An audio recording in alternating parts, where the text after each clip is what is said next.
Mark நற்செய்தி அதிகாரம் 11. எருசலேமில் மானிட மகன். வெற்றி ஆர்ப்பரிப்போடு இயேசு எருசலேமில் நுழைதல். இயேசு தம் சீடரோடு ஒலிவ மலை அருகிலுள்ள பெத்பகு பெத்தானியா என்னும் ஊர்களுக்கு வந்து எருசலேமை நெருங்கிய பொழுது இரு சீடர்களை அனுப்பி, உங்களுக்கு எதிரே இருக்கும் ஊருக்குள் போங்கள். அதில் நுழைந்தவுடன் இதுவரை யாரும் அமராத ஒரு கழுதைக்குட்டி கட்டி வைக்கப்பட்டிருப்பதை காண்பீர்கள். அதை அவிழ்த்து கொண்டு வாருங்கள். யாராவது உங்களிடம், ஏன் இப்படி செய்கிறீர்கள் என்று கேட்டால், இது ஆண்டவருக்கு தேவை, இதை அவர் உடனே திருப்பி இங்கு அனுப்பி விடுவார் என சொல்லுங்கள் என்றார். அவர்கள் சென்று ஒரு வீட்டு வாயிலுக்கு வெளியே தெருவில் ஒரு கழுதை குட்டியை கட்டி வைத்திருப்பதைக் கண்டு அதை அவிழ்த்து கொண்டிருக்கையில், அங்கே நின்று கொண்டிருந்த சிலர் அவர்களிடம், என்ன செய்கிறீர்கள்? கழுதை குட்டியையா அவிழ்க்கிறீர்கள் என்று கேட்டனர்.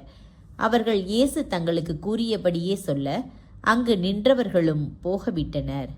பிறகு அக்கழுதை குட்டியை இயேசுவிடம் கொண்டு வந்து அதன் மேல் தங்கள் மேலுடைகளை போட அவர் அதன் மீது அமர்ந்தார். பலர் தங்கள் மேலுடைகளையும் வேறு சிலர் வயல்வெளிகளில் வெட்டிய இலை தழைகளையும் வழியில் பரப்பினர். முன்னேயும் பின்னேயும் சென்றவர்கள், ஓசன்னா, ஆண்டவர் பெயரால் வருகிறவர் போற்ற பெறுக, வரவிருக்கும் நம் தந்தை தாவீதின் அரசு போற்ற பெறுக, உன்னதத்தில் ஓசானா என்று ஆர்ப்பரித்தனர். அவர் எருசலேமுக்குள் சென்று கோவிலில் நுழைந்தார்.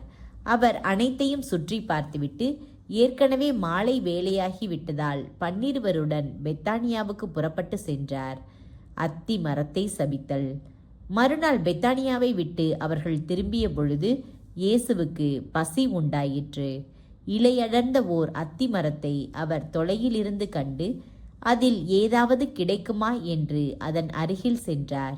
சென்றபோது இலைகளைத் தவிர வேறு எதையும் அவர் காணவில்லை, ஏனெனில் அது அத்தி பழக்காலம் அல்ல. அவர் அதை பார்த்து, இனி உன் கனியை யாரும் உண்ணவே கூடாது என்றார். அவருடைய சீடர்கள் இதை கேட்டுக்கொண்டிருந்தார்கள். இயேசு கோவிலை தூய்மையாக்குதல். அவர்கள் எருசலேமுக்கு வந்தார்கள். கோவிலுக்குள் சென்றதும் இயேசு அங்கு விற்பவர்களையும் வாங்குபவர்களையும் வெளியே துரத்தத் தொடங்கினார். நாணயம் மாற்றுவோரின் மேசைகளையும் புறா விற்பவர்களின் இருக்கைகளையும் கவிழ்த்து போட்டார். கோவில் வழியாக எந்த பொருளையும் எடுத்து செல்ல அவர் விடவில்லை. என் இல்லம் மக்கள் இனங்கள் அனைத்திற்கும் உரிய இறை வேண்டலின் வீடு என அழைக்கப்படும் என்று மறைநூலில் எழுதியுள்ளது என்று அவர்களுக்கு கற்பித்தார். ஆனால் நீங்கள் இதை கள்வர் குகையாக்கி விட்டீர்கள் என்றார். தலைமை குருக்களும் மறைநூல் அறிஞர்களும் இதை கேட்டு அவரை எப்படி ஒழித்து விடலாம் என்று வழி தேடினார்கள். எனினும் கூட்டத்தினர் அனைவரும் அவரது போதனையில் ஆழ்ந்து வியந்திருந்ததால் அவர்கள் அவருக்கு அஞ்சினார்கள். மாலை வேளை ஆனதும் இயேசுவும் சீடர்களும் நகரத்திலிருந்து வெளியேறினார்கள். பட்டுப்போன அத்திமரம் தரும் பாடம். காலையில் அவர்கள் அவ்வழி சென்றபோது அந்த அத்திமரம் வேரோடு பட்டு போயிருந்ததை கண்டார்கள். அப்போது பேதுரு நடந்ததை நினைவு கூர்ந்து அவரை நோக்கி, ரபி, அதோ நீர் சபித்த அத்திமரம் பட்டு போயிற்று என்றார். அதற்கு இயேசு அவர்களை பார்த்து, கடவுள் மீது நம்பிக்கை கொள்ளுங்கள். உறுதியாக உங்களுக்கு சொல்லுகிறேன், எவராவது இந்த மலையை பார்த்து பெயர்ந்து கடலில் விழு என தம் உள்ளத்தில் ஐயம் ஏதுமின்றி நம்பிக்கையுடன் கூறினால் அவர் சொன்னவாறே நடக்கும். ஆகவே உங்களுக்கு சொல்கிறேன், நீங்கள் இறைவனிடம் வேண்டும்போது எவற்றையெல்லாம் கேட்பீர்களோ அவற்றை பெற்று விட்டீர்கள் என நம்புங்கள்.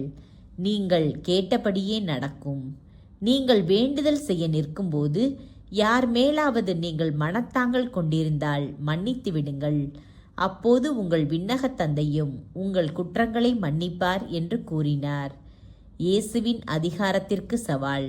அவர்கள் மீண்டும் எருசலேமுக்கு வந்தார்கள். இயேசு கோவிலில் நடந்து கொண்டிருந்த போது தலைமை குருக்கள், மறைநூல் அறிஞர்கள், மூப்பர்கள் ஆகியோர் அவரிடம் வந்து, எந்த அதிகாரத்தால் நீர் இவற்றை செய்கிறீர்? இவற்றை செய்ய உமக்கு அதிகாரம் கொடுத்தவர் யார் என்று கேட்டனர். இயேசு அவர்களுக்கு மறுமொழியாக, நானும் உங்களிடம் ஒரு கேள்வி கேட்கிறேன், நீங்கள் மறுமொழி கூறுங்கள். அப்போது எந்த அதிகாரத்தால் இவற்றை செய்கிறேன் என நான் உங்களுக்கு சொல்வேன். திருமுழுக்கு அளிக்கும் அதிகாரம் யோவானுக்கு விண்ணகத்திலிருந்து வந்ததா அல்லது மனிதரிடமிருந்து வந்ததா? எனக்கு பதில் சொல்லுங்கள் என்றார். அவர்கள், விண்ணகத்திலிருந்து வந்தது என்போமானால் பின் ஏன் அவரை நம்பவில்லை எனக் கேட்பார். எனவே மனிதரிடமிருந்து வந்தது என்போமா என்று தங்களிடையே பேசிக் கொண்டிருந்தார்கள். ஆனால் மக்கள் அனைவரும் யோவானை ஓர் இறைவாக்கினராக கருதியதால் அவர்கள் அவருக்கு அஞ்சினார்கள். எனவே அவர்கள் இயேசுவிடம், எங்களுக்கு தெரியாது என்று பதிலுரைத்தார்கள். இயேசுவும் அவர்களிடம், எந்த அதிகாரத்தால் இவற்றை செய்கிறேன் என்று நானும் உங்களுக்கு கூற மாட்டேன் என்றார்.